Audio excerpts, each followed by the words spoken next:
Oh my god, you motherfuckers. I've been ready for a fucking week.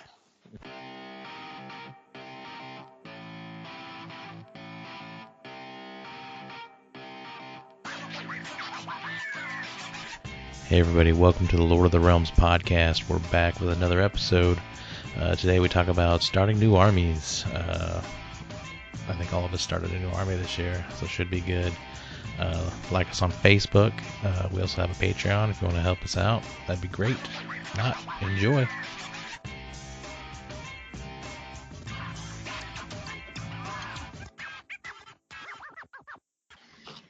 What's that? Do we have a list? Do we have a thing we're looking at? Yeah, I sent it to the chat. Yeah, like Thursday of last week. Yeah, it's still the same. All right. Well, Let's get into it then. I'm going to skip the intro today. Get fucking weird. Because our intro is pretty much what the show's about. We're going to do starting a new army. New year, new army. I know all four of us have started new armies this year. We sure have. yeah. So we could just go through kind of the reasons like you'd want to start an army and kind of the ways to kind of get into, playing. Because you don't just want to, when you start a new army, you just don't want to go out and pick something random and not like it. So the first one I have is competition. Now, I think all four of us are pretty deep into competition usually. No, I've never been to one. Yeah, he's not very competitive. But like that's all I've been doing this year. I played Daughters of Cain and they're ultra competitive and I've been going crazy being competitive. Yeah. If you wanted to start a competitive army, what would be things you guys think you need to look for? Well, you get on the internet and you Net find list whoever's winning the most, and you copy that directly. That'd be one way. But yeah, there's definitely resources out there to see top tournaments and what lists are winning. Well, let's say a thing I'd probably do is if they have a book, a battle tome, that'd probably be a good way to start. Yeah, newer battle tomes. Yeah, newer Usually battle are tomes. better. Mm-hmm. Like I mean, with AOS, you can really start with I feel like you can start with what interests you, and then kind of narrow it down from there. Because I mean, typically it's not all just like one army that interests you. So like if you really like KO, that's great. What else do you like? Yeah. Yeah, what else do you like? Oh, and if you say greenskins, well, maybe just AOS isn't for you. No. You say greenskins, well, there's this great new Goblin book out that looks like very promising. Yeah, well, I was speaking more specifically to Oh, the actual greenskins. Sure. actual garbage. Yeah. I mean, there are some factions that, they don't hold up very well right now, like greenskins. Sure. Paragon Overlords are trash. Yeah, they're not doing real well, which is surprising. I thought they would do pretty good in the new meta, but they're just not there right now. I'm really hopeful for them little. getting a new book this year or some help. Yeah. I still haven't seen anyone play them at all. I played them at one tournament and shot Nick off the board, but that was about it. Right. Well, like my army's really bad against shooting, and no one plays shooting armies. So Right. I mean, Daughters of Cain's really good right now. I mean, same with like Nagash and Death. Yeah, because the shooting armies generally are garbage against 90% of the things that are out there. So I mean, I think once we get a shooting army, I think things will balance out a little better. But until then, yeah, I'm hopeful for Wood Elves. But yeah, once you find what faction you want to play, kind of find out what works. There's plenty of forums out there, like the Grand Alliance community. Mm-hmm. The forums there, they have tons of people talking about all the armies. Find podcasts like ours. There's tons out there, like the Ever Chosen podcast. I started listening to them. They're pretty good. his YouTube channel. What is it, Warhammer Weekly on YouTube? Yeah, you could also So, listen to us. You're already doing that. Good job. holla. But after that, I mean, if you want to be competitive, find out what works in your army. Yeah, and honestly, the best way to do that is just play other competitive lists. Like, for sure. People nag on me for playing Death, but I literally started when they were garbage and was still winning, so I don't want to hear it. Right. I mean, just getting reps in. That's the main thing. Yeah. And don't say, oh, this whole list is trash and throw it away and start anew. Just like change the thing here and there and just, start small and kind of get into your groove. Yeah. Change whatever the weakest thing you thought was happening, change that thing. Mm-hmm. And then in the next game, or like see what's working and what isn't. And the next weakest thing, change that thing. Right. And also at the same time, be reinforcing what you think were the strongest things. Mm-hmm. For sure. So other reasons to get into an army. I started a Slaves of Darkness army, not really because they're competitive. Well, two reasons. One, because they might get a battle tome this year, and the second is that I've always loved like the Warriors of Chaos stuff. So that's why I'm getting in. Kind of a fun narrative army. If you're looking to get into fun narrative, like something fun, just buy whatever. I mean, and just literally whatever you want. Whatever you want. I mean, even greenskins. Even greenskins. I plan on doing a lot of conversions on mine, and I'm going to take my time. Like, my daughter's a candidate, I took my time kind of, but a lot of times I rushed around with like 10 witches, like I need this for a tournament. So, I mean, I already have that army, so now I can take my time on one and paint it really nice. So what do you guys think on like fun narrative armies? What is you're talking about? What's this narrative thing? It's a podcast. Narat. I don't know. Narad. No. I don't understand. Do you guys ever like you play for a story? Yeah, right. It's fun. I do that sometimes. I do too, honestly. Actually, that's how I ran a narrative Path to Glory for the local guys here in Wichita, and it was a lot of fun. Like, I know our podcast is mostly about competitive, but who wins? Everybody wins. We all get everybody gets a prize. Actually, kind of, yeah. Because I had different at the narrative event. I had like different criteria for like winning a weekly prize for everybody, and then also whoever won overall competitively won a prize. But there were other prize like whoever had the best painted shit, and there was a bunch of other stuff in there. So it wasn't just like who did the best. I mean, they got a prize, but it wasn't like anything crazy. Mm-hmm. Somebody different won something every week, so I was pretty happy with that. Like, I'm trying to do like a little narrative theme on my army too. Like, I have like this small HQ guy that's kind of grows up. He's gonna be like the same looking hero every time, like as a trooper, and then on a horse, and then maybe on like a chariot or something, and then a demon prince looking guy that kind of has the same looking armor. So I'm kind of involving this guy as I play, which I think it'd be a cool little narrative thing for my. I'm still gonna play competitive with it, but that's my plan for it. So, Buck. Yeah. What did you start this year? Well, I was doing the Sylvanet that I got from you, which I still really like, and I've just always kind of liked the look of that army. But by being awesome at tanking at the Realm of Rad, I got a Battle Force box of Idoneth, and that was one that when they came out, I was really interested in, but just had so much other stuff and a whole bunch of armies going at the time that I just didn't get into it. But the Battle Force box was a great excuse to actually start with it. So pretty happy about that. And I really like that army. There's just so many different ways you can paint it, and there's so many different directions you can go that it's been a lot of fun.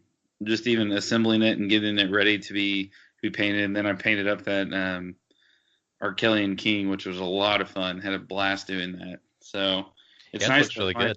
Yeah, I was pretty happy with it. It's nice Yeah, to find nice. armies that just it feels like it meshes with you really well. Yeah, you have to post it on the Facebook page once you're done. Yeah, It's definitely. looks really cool. I like the style you did. Yeah, like that's. I mean, I like Ideneth. I think they're super competitive and don't have just one way to build them.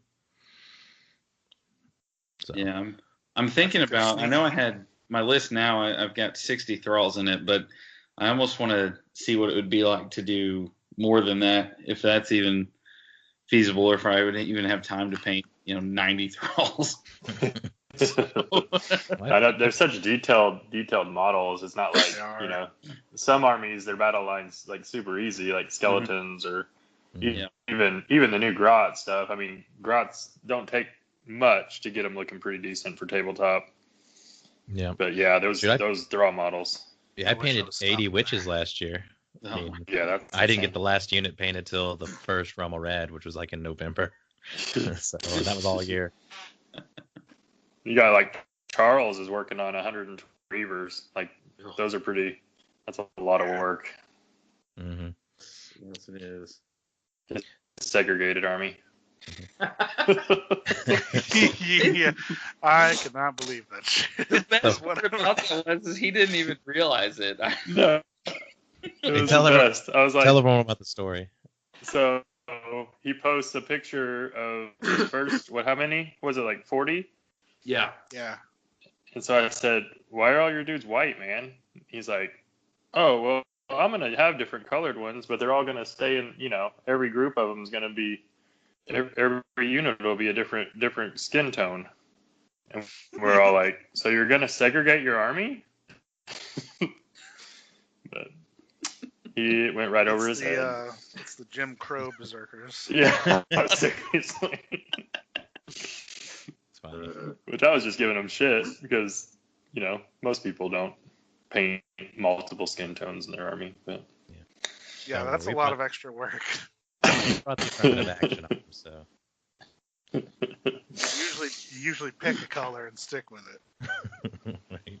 Have a certain theme, but that's fine. He can do what he wants. do what you want. Mm-hmm. So Ben, we know you've been working on your Ideneth as well. I know, Buck's like biting on me here. Mhm. Yeah, I've got my all my stuff put together, and it's mostly painted at this point. I got 18 eels that are pretty close to saying they're done. They're definitely better than enough for tabletop. And then I'm working on heroes now, so they coming along nice. I've got to play a few games with them. I'm going to Kansas on Saturday to play my first tournament with them, see how they do on the tabletop, see if I need to throw them in the trash or not. Nice. Should be fun. And then we have good old Eric. Now this is kind of like our secondary topic for the podcast. What are you starting this year? I know you've said it a couple times on the podcast. I am starting Caradron Gloomspite Gets. Right. So what list are you building right now, man? Oh, a list that'll be devastating. I don't know, actually. I just kind of ran it because it's like, oh, this is what I'll have, and I think I got it down to like 4 drops, so that's pretty cool. And I'll potentially be getting, I think, what was it, like 8 command points or something on turn 1. Yeah, it's kind of ridiculous. But, so, I have 3 heroes in the unit. I have Scragrot the Loon King as my general, of course. I have a Fungoid Cave Shaman and a Loon Boss.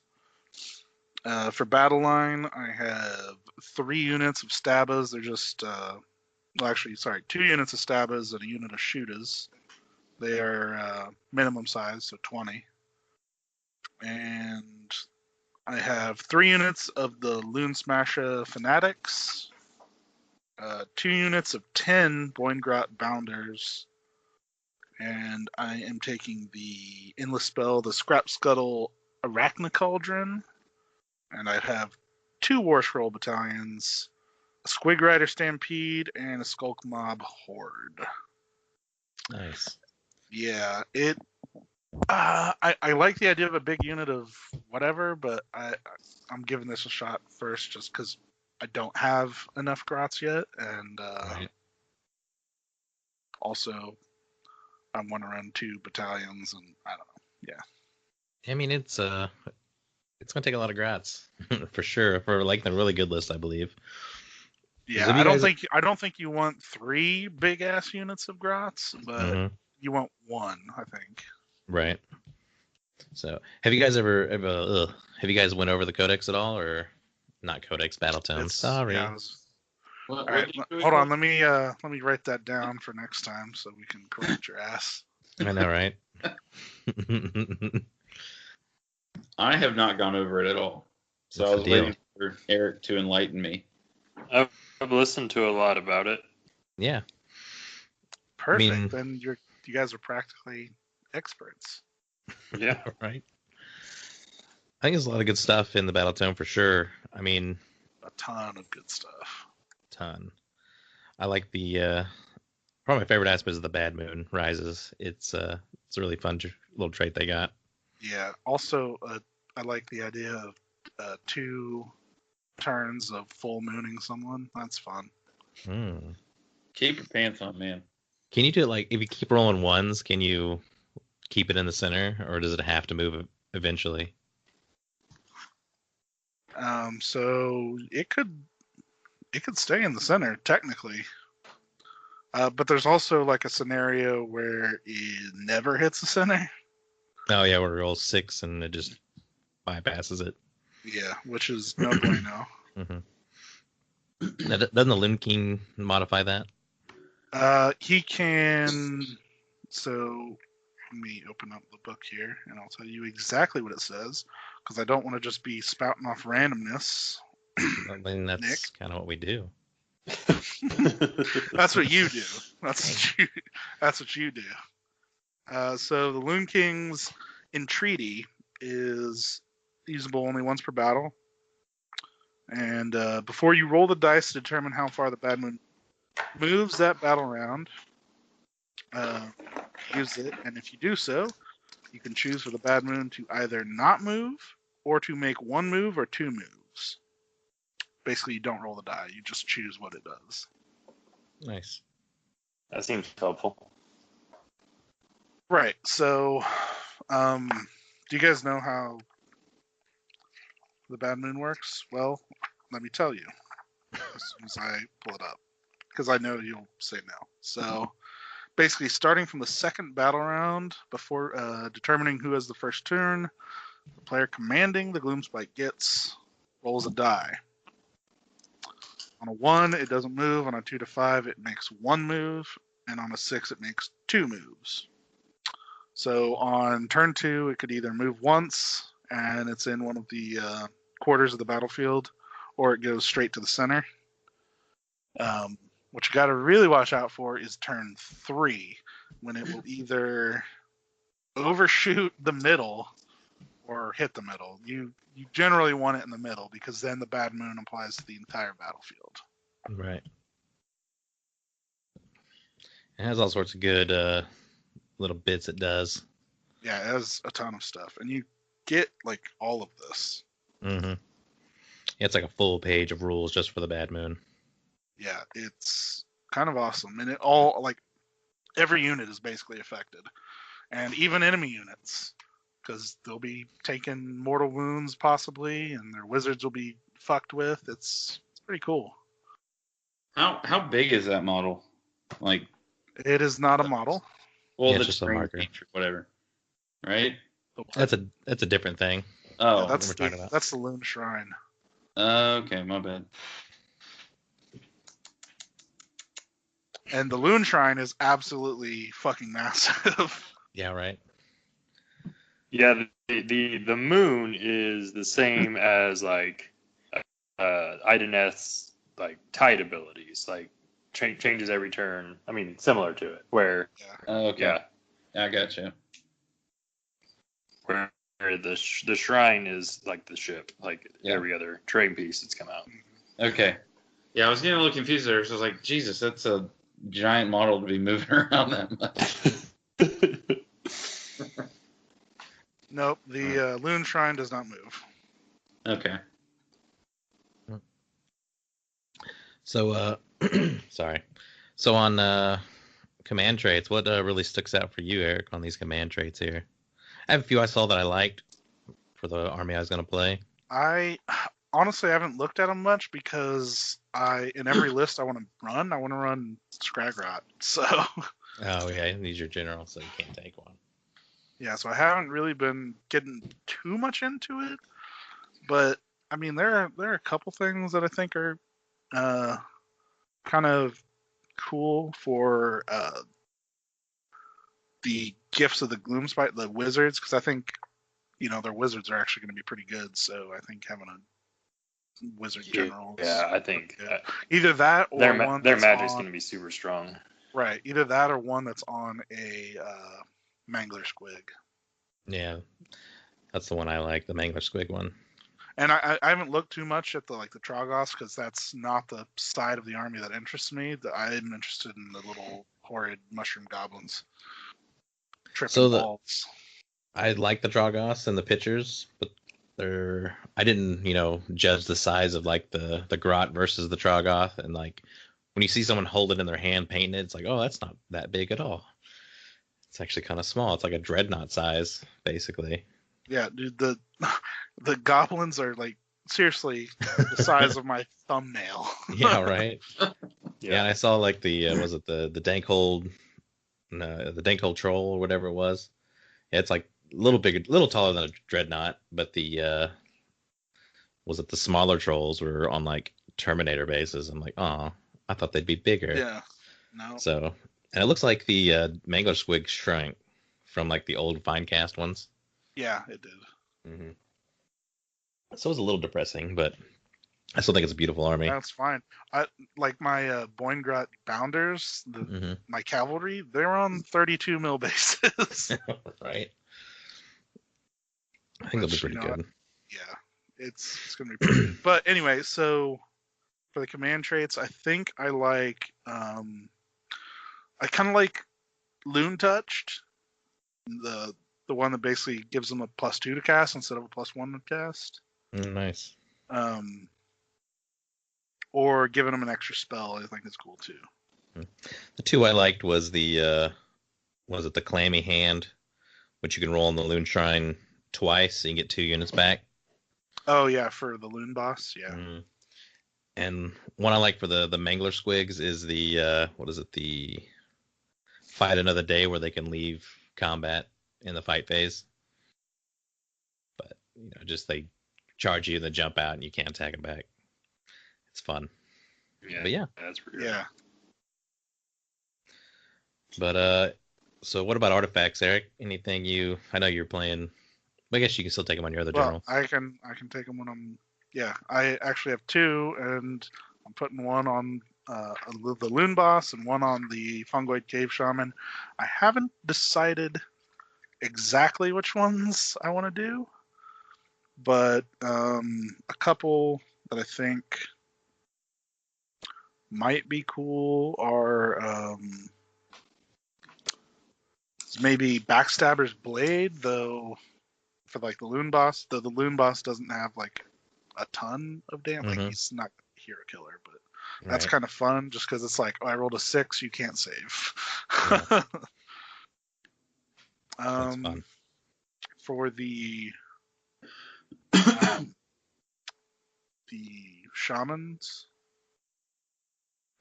which I guess that's for a madcap shaman only, not a because I took a Fungoid Cave Shaman. Well, I was gonna say something, but now I'm not. Never mind. He's not a madcap shaman, the Fungaloid? I figure he would be. Unless he has it in his keywords, but I will check right now. He is not. No. Fungaloid Cave Shaman. Huh. That's crazy. He figured he would be. Yep, but he's not. So, I might throw in a Madcap Shaman, but they're not as good. So, who knows? Right. The one I really like, I think you're seeing a lot of lists, is the Clammy Cow. Yeah, subtract one because they're already a -1 to hit. So now they're -2. And then like you can basically you got 2 artifacts now that have the -1 to hit. Because if you take Gur, you can take the Glyph Feather Cloak or is that right? Glyph Feather Charm, which gives you Charm, yeah.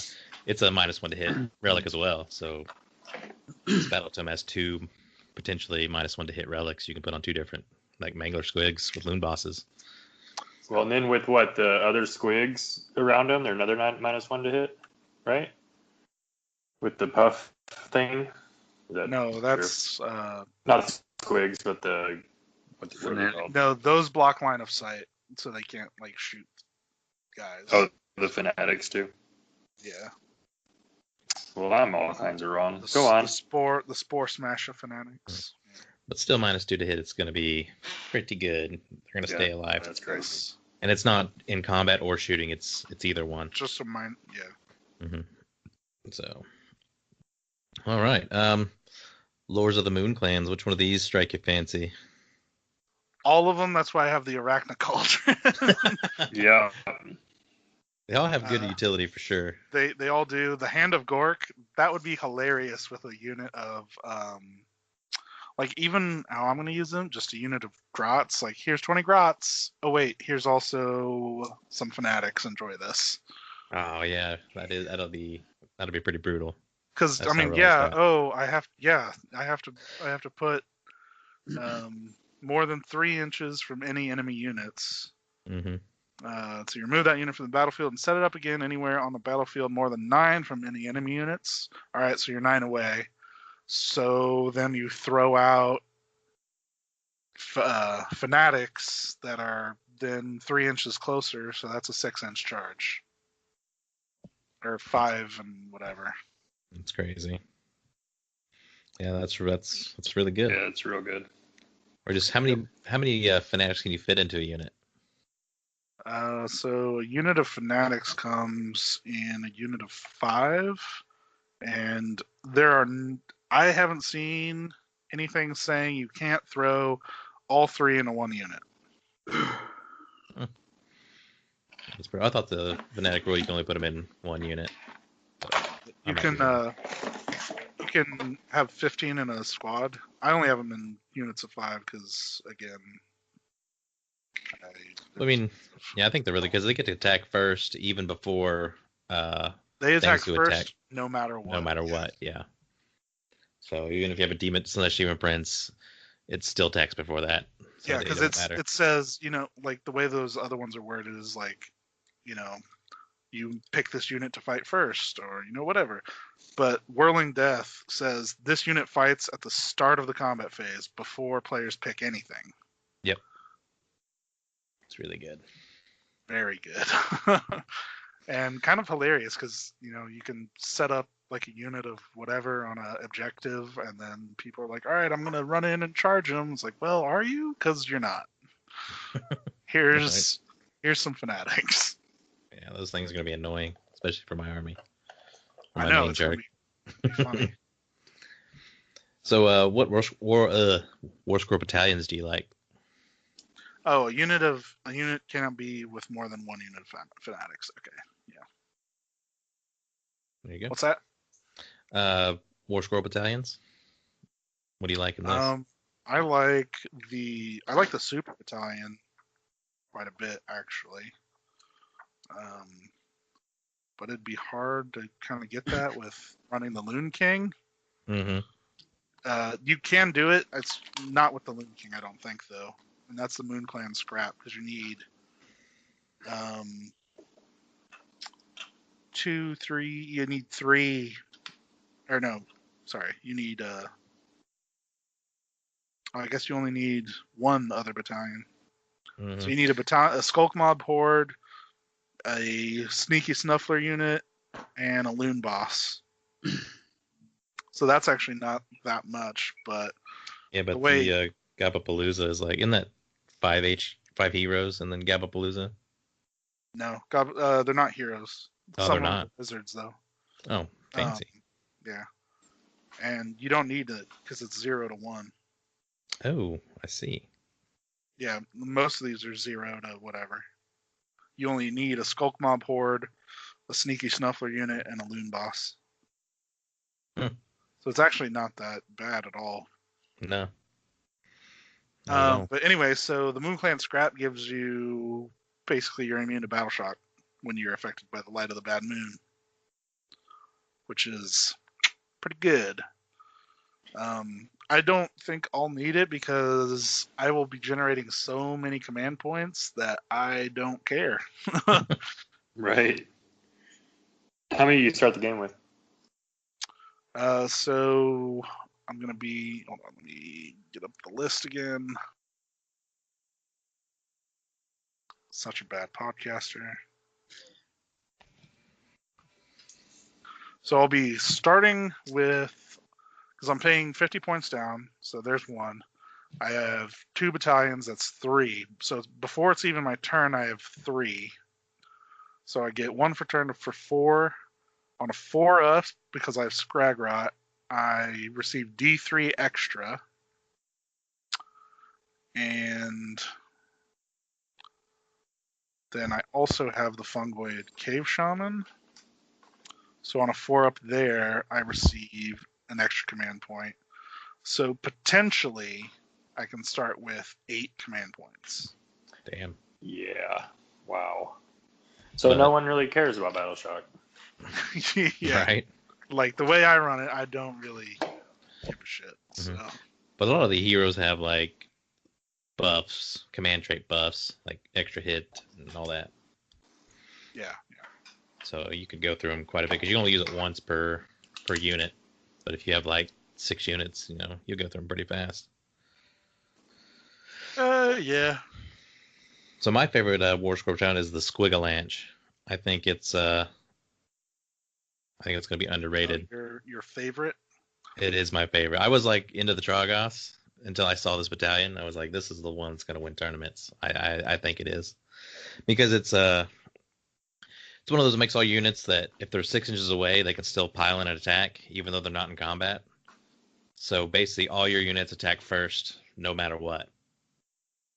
Because like when I pick a unit, I pile in an attack. You can only pile and attack that unit back because there's no other units in combat because they're all 6 inches away potentially. This makes it where you get to attack first, and then with that one where you can jump out of combat, you're like, oh, I attacked you and jumped out of combat. I mean, I rendered you useless for a turn where you couldn't attack me. And then the Squig Herders, because you have to take some of them. With those, if you move, Stampede. Yeah, if you move over a unit on a 4-up for each model in the unit, you take a mortal wound. Oh, the Squig Herd.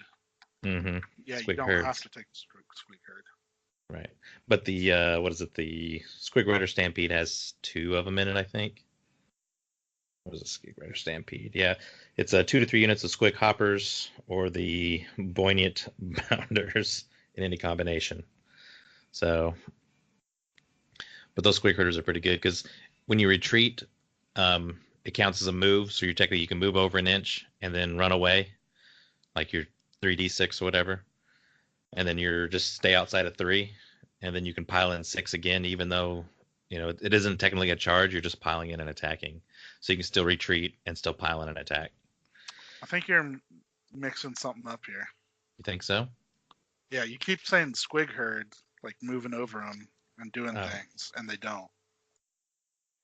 Squig Hoppers, my bad. Yeah. The Squig Hoppers do. So, I mean, you go over them and they do the mortals. So, not the Squig Herds, that's the battalion, I think. No, Squig Herd is a... Oh, those are unit of the slow ones. Yes, yeah. These ones are fast because they move 3d6. I think the Stampede lets you... You can re-roll the dice. Yeah, you roll the dice, so it's like you're always going to get your average no matter what, more than likely. And then I think with 3 Manglers with that list, I think it'll be really good. So, Yeah, I so, like the Squigs quite a bit. Yeah, I think they're going to be really good, especially because what are they a box? Like $75 a box, something like that. Oh, are they? Yeah, they seem pretty cheap. They're not That's better than I 110 thought. like Right. most things. So, but anyway, yeah, I think I can't wait to see it in a couple tournaments. My favorite battalion, I mean, the Moon Clan scrap is cool, but my favorite battalion is the Skulk Mob Horde, because who doesn't like bringing back a full unit of 60 grots? All Yeah. right. Yeah. That sounds real nasty. You can only do it once though. But still, it's Oh darn! be like playing death. Yeah, I've only ever had to do it once in Right. the Leeches in Nagash. So Cool. Well, and what others were saying is it's so hard, like that bringing them back thing seems so great, but then like you don't lose 60 grots because you're immune to battle shock because you have so much right, Mm-hmm. yeah, command exactly. points. It'll take a lot to push 60 grots off of anything. Mm-hmm. Yeah, what they did for grots, like the bringing back the grots, I think they should have done for death. Like only bring back half the unit, and it's on a 4-up. I mean, I think that's fair. No. But just bring back a full unit, full Get out of strength. here. 'Cause you get out of here. So, but I can't complain too much. Maybe it's foreshadowing, writing on the wall for General's Handbook. It's over. Yeah, we'll see. I'll still win. So. So you guys, anything else to add about Gloomspite Gits? Yeah, I was real excited about trolls. That big troll seems real lame as far as like the hero goes. Yeah. He's cool, but He's a really cool model, but man, those rules, like, what does he do? He walks forward and dies because he doesn't have any way to defend himself, Right. and he doesn't kill shit. He's only got like minuscule attacks. Mhm. he has 4 of them, 3 to hit. 4 3 to win. attacks with D6. Minus 2 D6. It's not Yeah, nothing. that D6 sucks, though, It's dude. not You know nothing. you're rolling ones. That's true. You're gonna do I think- fucking 2 damage. Right. And there's like not a lot of big casty armies out there for that 4-up ignore. Yeah, that stuff's. And it also ignores like your own spells as well. Yeah. So if you cast a friendly spell on it, it's ignoring that too on a 4-up. Oh, that sucks. Yeah, see, I think the Hag's still good. I mean, she's cool. Mhm. And then I think those new trolls are really awesome. Like the smaller ones are great, I think. So I've been looking at writing a list, just playing around with lists with bringing trolls, but then also bringing a bunch of grots, because then you also have the rock, the moon rock thing that does all the special stuff for your army other than the moon. Right. But if you don't bring grots, you're losing half of its abilities. Yeah. I mean, well, you're gonna usually, unless you have like Squig Rider, like the Mangler Squig guys, or Right. because Yeah, I think stabbers and shooters are mandatory about every list you make. yeah.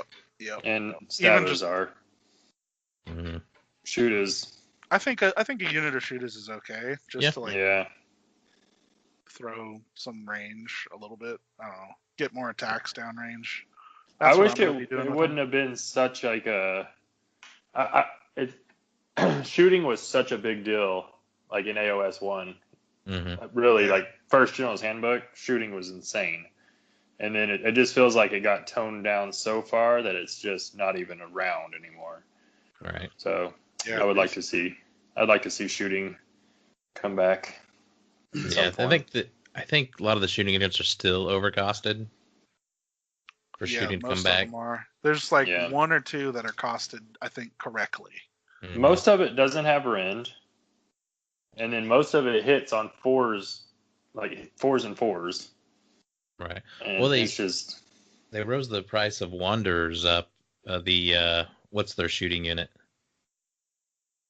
Wanderers. The Glade Guard. Glade Guard. They were like 100 points for 10, but now they're like 120 for 10. Hmm. And I mean, they were really good. I think the 20-point hike wasn't really necessary. I think they're a good shooting staple for any Grand Alliance army to make shooting good. I think that sole nerf right there kind of broke most of the shooting armies. Because most everybody took them. Because that once per game, that -3 Yeah. rend was. Yeah, they're Excellent. good. That's brutal. They were good. So if you take a unit above 20 or 10, you get a +1 to hit, and it was pretty good. But yeah, I think beside that, we're talking about the trolls. I think they're overpriced as well. Yeah. I think they could have went down just a little bit. Like, what are they? 160, 180 for 3?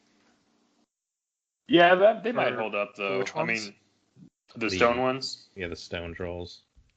Oh yeah. Yeah, they're 160. I mean, it's 3 models. On a lot of the objective missions, you're not going to do very well with a bunch of trolls. Yeah, they don't have fly. They don't have like the things that you are okay with. That ills are like where they're at because they do all of the things. Yeah, they'll get alpha strike pretty easily. Yeah, trolls are slow. We're coming. They're like dwarves. All right. Let me pull it up here. Wizards Wintered War. So let's talk about that. So we'll kind of go over the list real quick. This is kind of the next tournament coming up. It's this Saturday. I think a lot of the Oklahoma City people are coming down. There's quite a few. Yeah. So 17 first people going so far. Yeah, I think Mitchum's in there 18. twice. Yeah. Oh, well, 17 because Eric's going, I think. I am. Sweet. What's your list, Eric? I just said it. Cool. I literally just said it. Fun.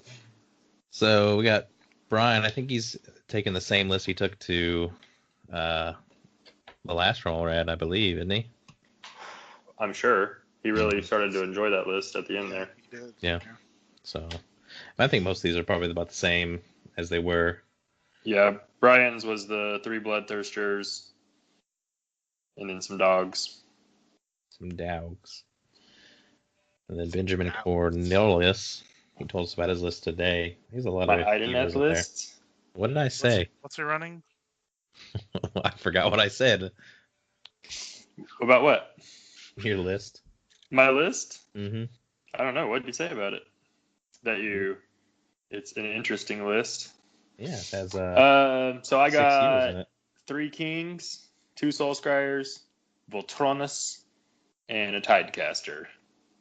And then I got 4 units of Morsar Guard in 3, and then 2 units of Ishlan Guard that are units of 3, and Soul Snare Shekels. There's my list. 24 models. That's quite the list. Wow. I'm painting up a unit of 20 models myself. Only that ain't my whole list. So I've been working hard on this list. Yeah, I'm excited to see how it does against some different armies. I've played it a few times. Like I said, I've really seen how much I need to get objectives. So it hits hard, but objective grabbing is going to be my hard part. And there's a lot of hordes coming to this tournament. Yeah, especially Charles Fox, who was bringing same list he had last time with the 100. Jesus. Yeah, but I'm not worried about his list because I know it. I know it.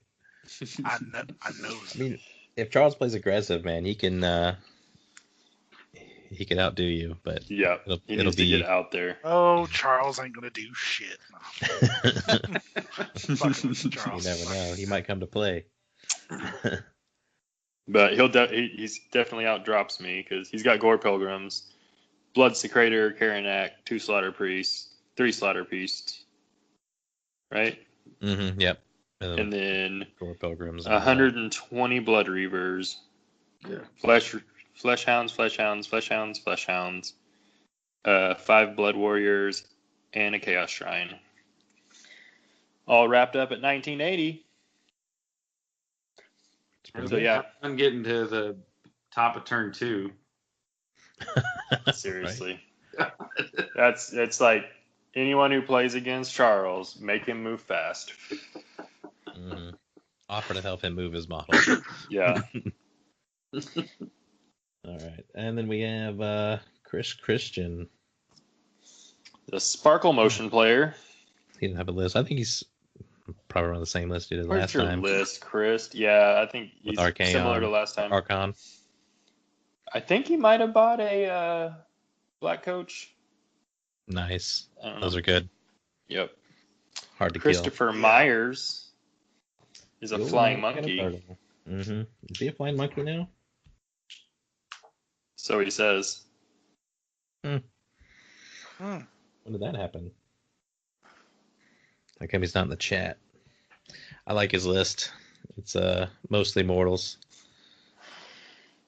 So he has a Great Unclean One, Lord of Blights, Sorcerer, Harbinger of Decay, 2 units of 5 Blight Kings, a unit of 10 Blight Kings, and a unit of 20 Chaos Warriors. And then the Blight Cyst, which I forgot what that does. It's pretty good. It's the main one people run. I have it right here if I just keep talking.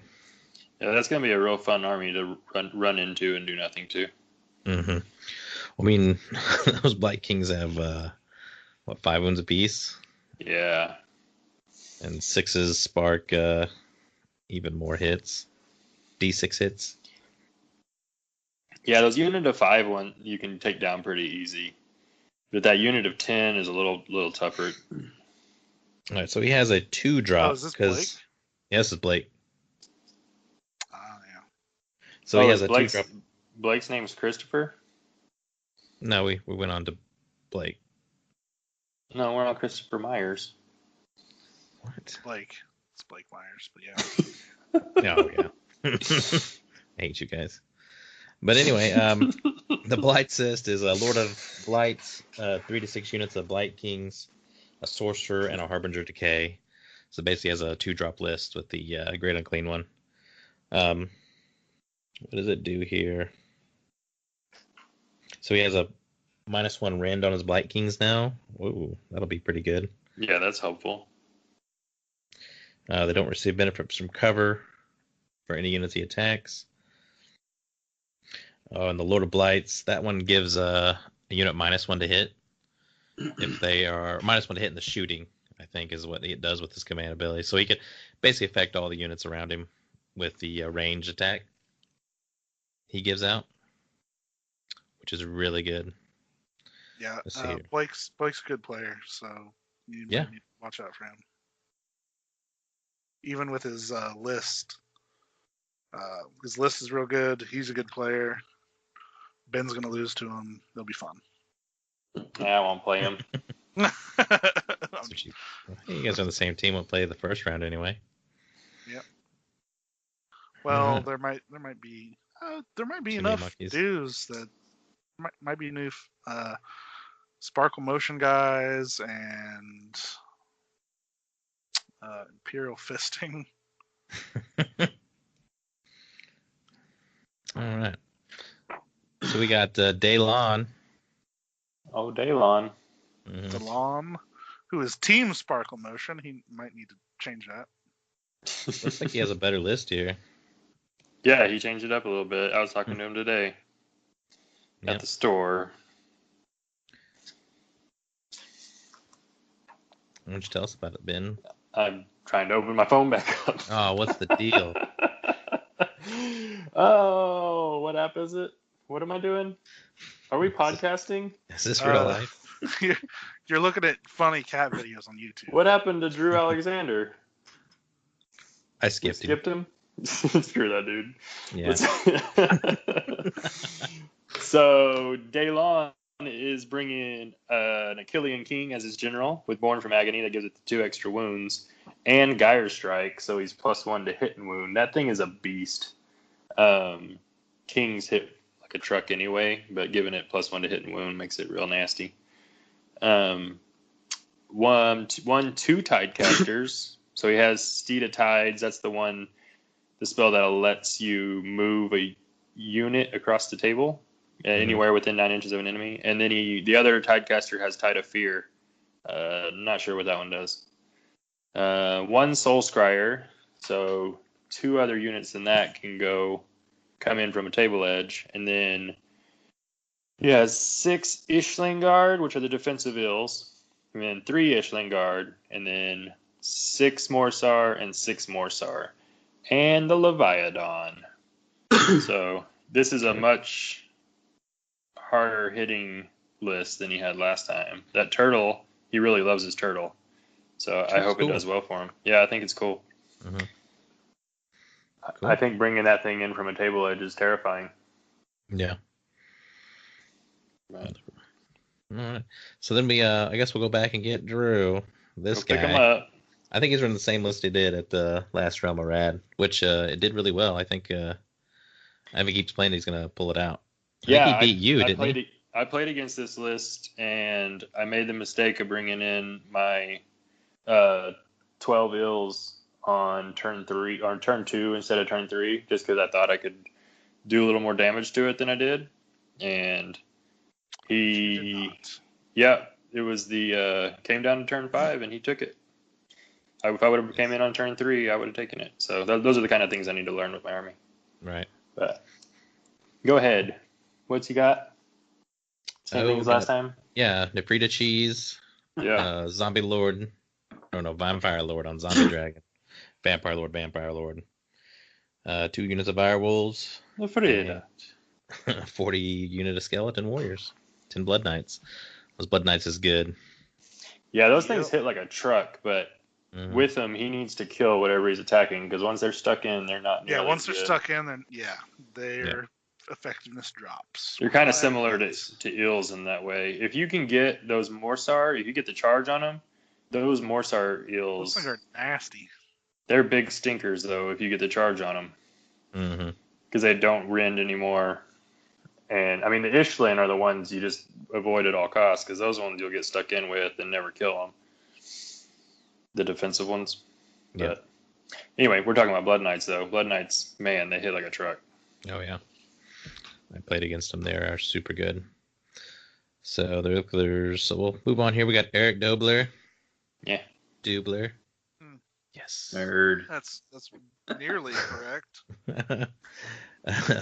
Eric Dobler. So we'll go to James. There you go. Farther I think it's French. Are you French, Eric? Negative. Oh. It's actually German, so. Similar. We got 2 Germans on the podcast. Similar in that they're nearby? Question mark. Yeah, it's like Oklahoma and Kansas. Yeah, just like that. That's funny. So we got old James Valdez here.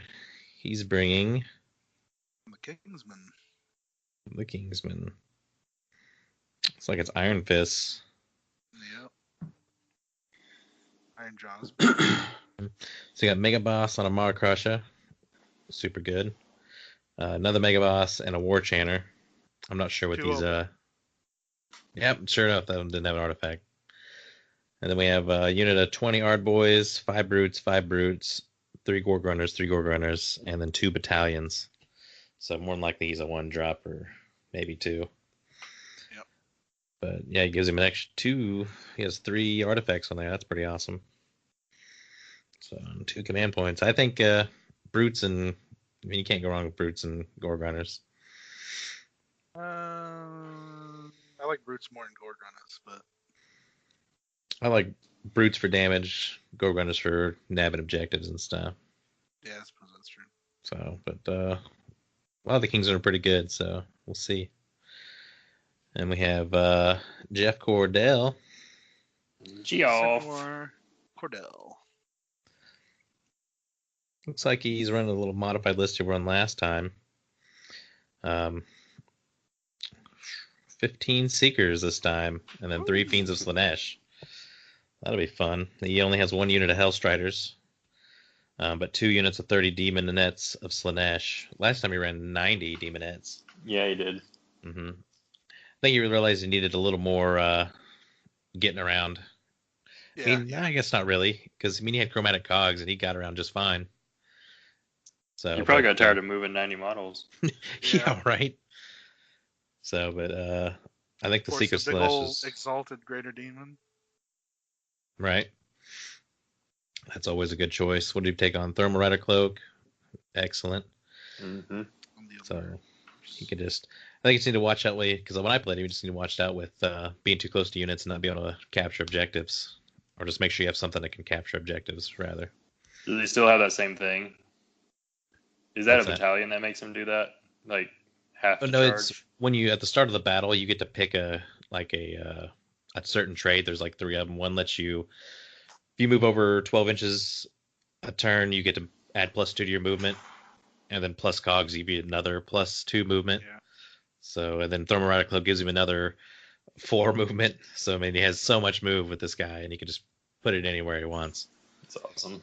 hmm So, but anyway, I think it's going to be a good list. I think it's a little bit better than one he had last time.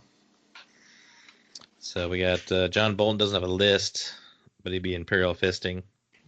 Kirk Benda. Kirk Binda. Oh, Kirk, Sylvaneth. He's a good player. Yeah. Mm-hmm. Remember, did you play him last time? I did. Actually, the past 2 Realm Rads, I played him. Nice.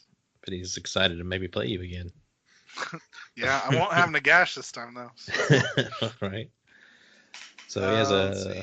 He has a Tree Lord Ancient with growth, a Spirit of Durthu as the general, which that thing is annoying to get rid of. A Branch Witch, a Branch Wraith, a Lore Master, another Branch Wraith, 2 units of Dryads, a unit of Tree Revenants. This looks like, I think it's Balewind Vortex, Eighth of Vortex. I think it's the same list. Yeah. This seems like the same list or one very near it. How did the Aether? Did he have the pendulum last time? Yes, but I think Oh, I'm sure you dispelled dispelled the fuck out of everything. yeah. But Or no, he had the spell portal and some other shit. I don't remember. This is close, but he did have the spell portal. I remember that. I thought Spirit of Dorothy was a unique model. I guess it's not. So it can take artifacts. I never knew that. Yeah. oh, that's funny. Yeah, he's not a named model. Yeah. That's pretty cool. Cool. Because he's not Durthu himself. Yeah. Yeah. Just spirit. Some people fear it. The spirit. Mm-hmm. It's Ghostbusters. I thought you'd catch Mhm. it. I'm on you. No. What about Oh, he did. Does he not have what's her name anymore? He used Draca, to no, have. he took Draca out. Yeah. He Last didn't time. have her last time either. Well, there you go. Cool. So let's move on. We have Matt Lucas. Mate. Mate. It sure is, mate. G'day. Learn to read. We're here for Never. Do I have you guys here? you. Mate's gonna ride up with me. I met him once. Nice. He's a pretty new player, isn't he? Yeah, he's the guy that's been on all the forum or the threads posting different stuff to sell. So he finally landed on some Iron Jays. Rangers. A pretty good list. 30 Ard Boys. Looks 5 like brutes. 5 brutes. It's almost the all kind exact of- same list as earlier, except without the battalions. Not quite. No battalions. More boys.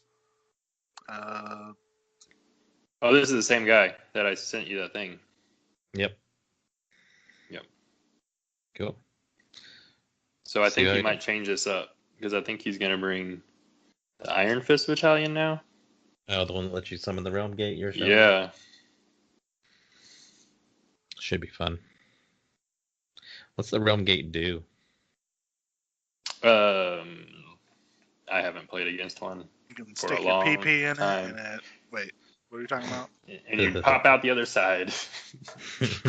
Peekaboo. It's called the peekaboo maneuver. That's a spell portal. That's the spell portal, and it's Nagash that does that. Right. He puts his boner through. I'll see myself out. So basically it teleports units onto the battlefield. So why would you want that? I mean, it gives bravery in that one thing. Mm-hmm. And then also when you summon it on someone that's board edge and they have a gaunt summoner, they're going to be like, here's some horrors. I don't know. It's a really confusing little. He's a piece really of new terrain. player, so let's see what he does. Yeah, for sure. So who's next? Looks like Mike Delange. Is that how you say his name? Delange. Yep. He's bringing Seraphon. Seraphon. Yeah, we've been talking to him about his list.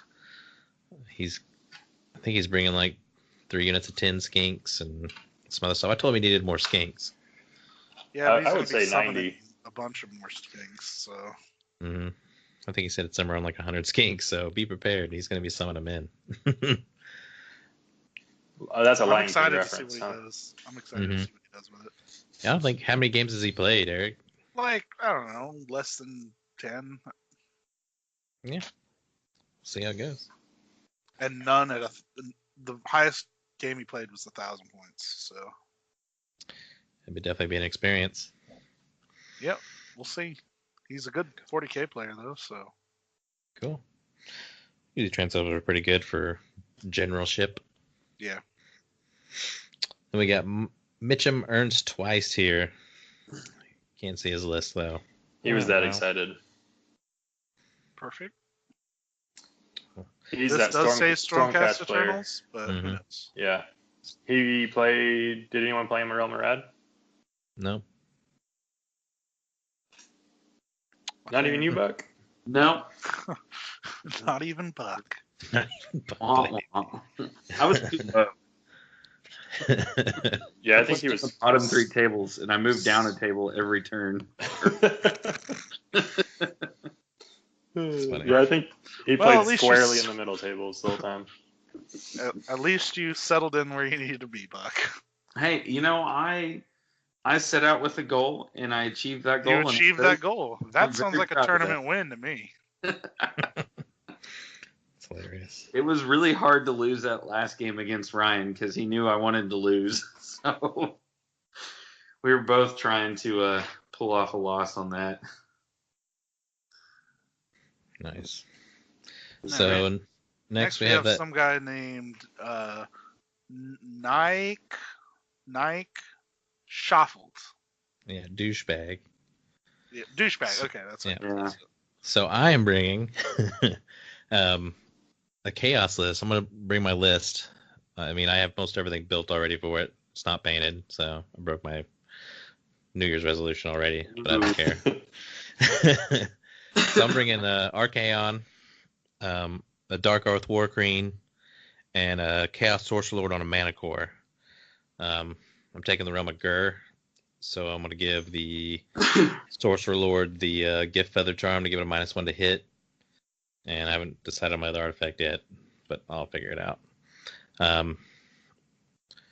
So I took 3 units of 10 warriors, a Chaos War Shrine, 2 Gore Beast Chariots, and a Plague Touched War Band. So everything will have a -1 except the Dark Oath Queen.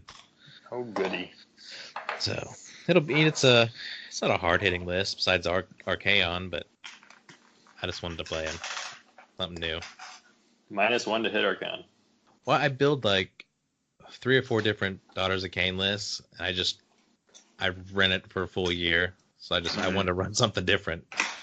I couldn't find a fun list. I thought it'd be really fun. So What's that Dark Oath Queen give you? Because she's real terrible. she lets me make one of the units of warriors run in charge. Let me pull it back up here. I just closed it. So her command ability is, it has to be her general. Never mind. So I can't be doing that. Other than that, she has a shield by save on a 6, takes some mortal wound, and then I have +1 on my attacks if I slay a monster hero. So that's about it. That's all she does unless she's your general. It's one of my favorite models that came out last year. Yeah, and mine the too. rules were just like, wah, wah. I bought it. I was gonna convert it for instead of having Archaon riding the dragon, I was have her riding it instead. I think you posted a picture of that, and I was like, I'm gonna steal that. That'd be cool. Mm-hmm. So, You just make her a Chaos Lord. Right. Pretty much what you'd have to do to run her. Because the Chaos Lords are way better. Well, that'd be fun to see how you do. See how good of a general you are without a good list. Right. It can Well, still, you still have everything's touch. -1. Everything's -1 to hit, and the Chaos Source Lord's -2 to hit. And I think I can give something to one of the mounts for a spell. I forgot what. I haven't really gone through the Gur spells yet because it's the Realm of Beasts. See, when nothing can hit you, you're a good general. Bingo. And all those warriors have like, was that 4-up save, but they have 2 wounds apiece, and then a 5-up mortal Yep. save. Yeah. With the War Shrine, they have another 6-up wound and mortal wound save. Plus, I thought about running them as Zinch so I can reroll 1's save. Yeah. No, I can't. They have to You stay in don't- their goal. So Oh, they yeah, can you Yeah, don't roll roll wounds. you can take a Chaos Sorcerer load though and cast Demonic Strength on them. Right. Or no, he just has an ability where he can choose a unit and they can reroll 1s for saves. Right. So, I mean, there's a lot of stuff I got to try out with Slaves of Darkness. I mean, there's a ton of lists and tons of ways to run it. Yeah, it's cool stuff. But I have like 20 Chaos Knights to build. I Oh, plan on shit. running a lot of them because I think the models are just amazing looking, and They are. I like seeing them on the board. Yeah, Knights are awesome. You need to look at Sell the Faithless too. I got one coming actually, and Nightmaw. I Yeah. got that. I got a Slambo coming. Oh, just nice. Just 'cause Slambo. it's a fun model. And then Rambo. 3 units of Varangard. Ugh. Indeed. Isn't that like $400 for that? That's like $300, yeah. It's like $100 a pop. Only. It's Got that Bartlesville money. yeah, right. So hopefully they're good. I wanted to try them out first. I'm like, I got a bonus. I'm gonna buy them. So it should work out. All right, who else we got here? They're Oh, Slayers. Ryan Cav, another Imperial Fist. I look at this guy's list. This looks like it'll be a lot of fun.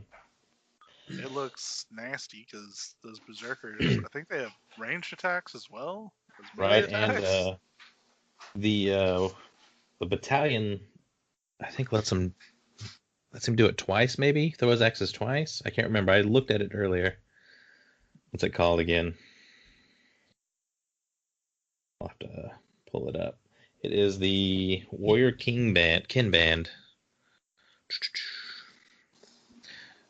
Insert intermission music. Do, do, do, do, do, do. Who are these Imperial Fisting guys? Yeah, where are they from? Kansas City? I think that's where they're from. At least I think that's what Bam was saying. Nice.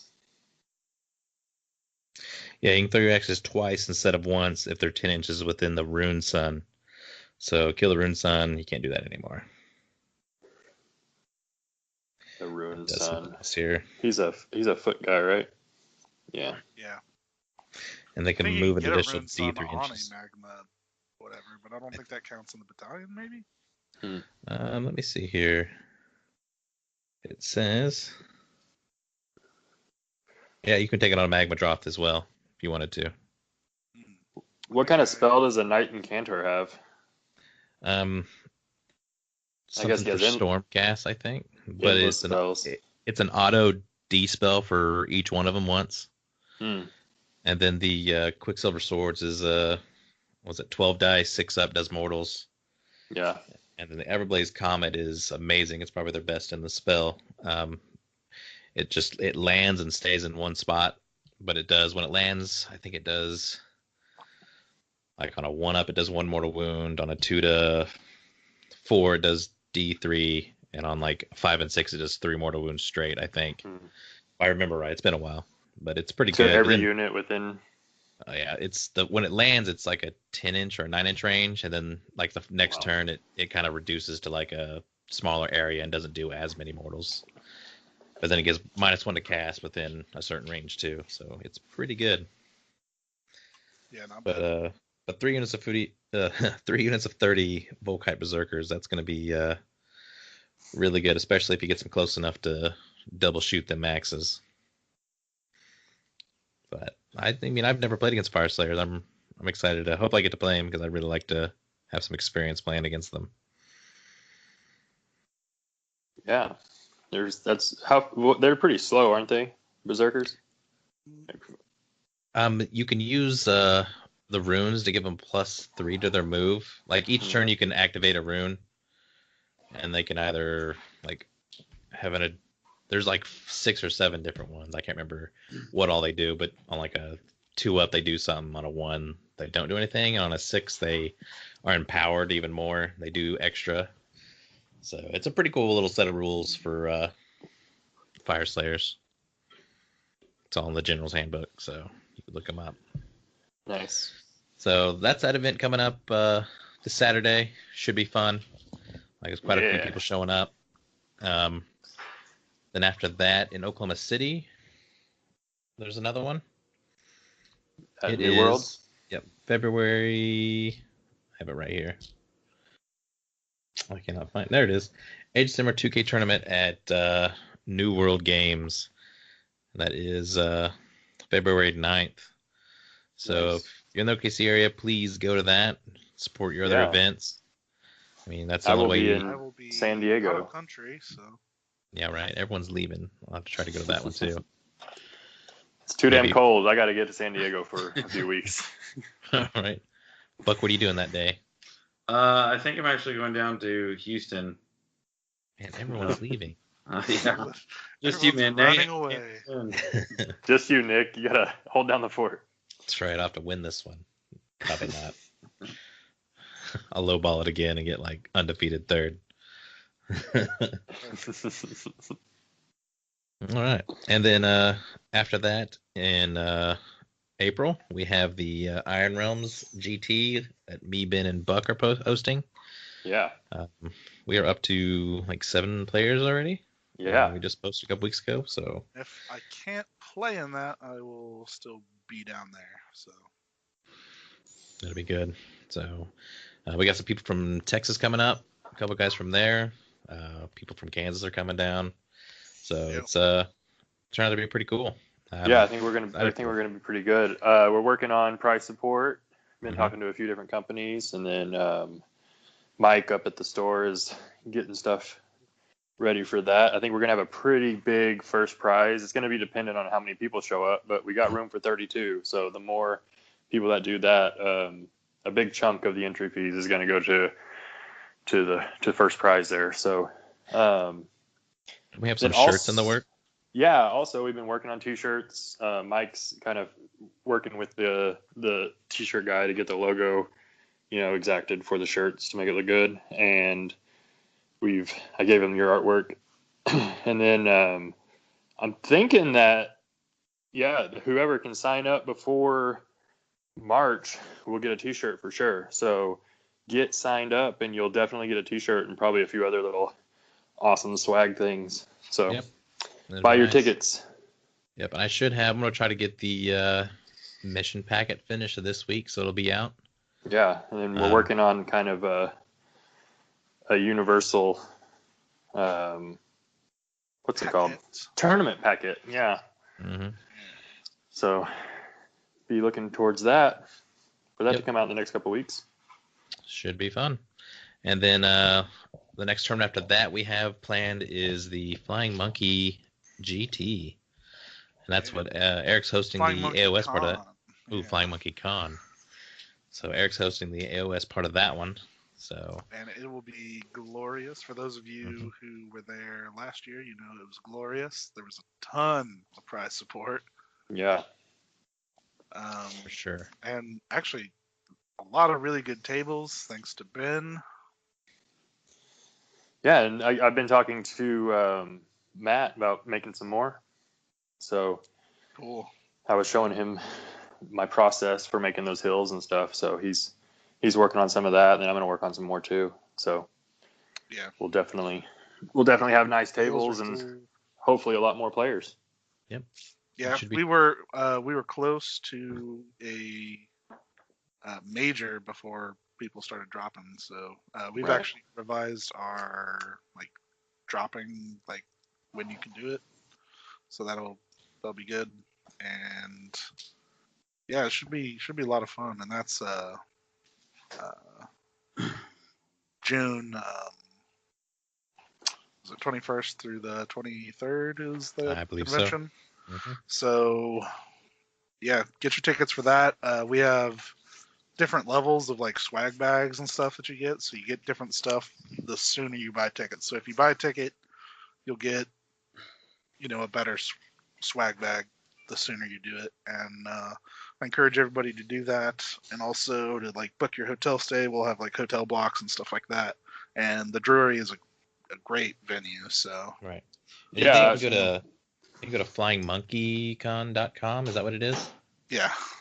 So that has yeah. everything Last year there. was a blast. The hotel's amazing. With your room, you get parking and food, breakfast and dinner, and then with your dinner, you get 2 free drinks.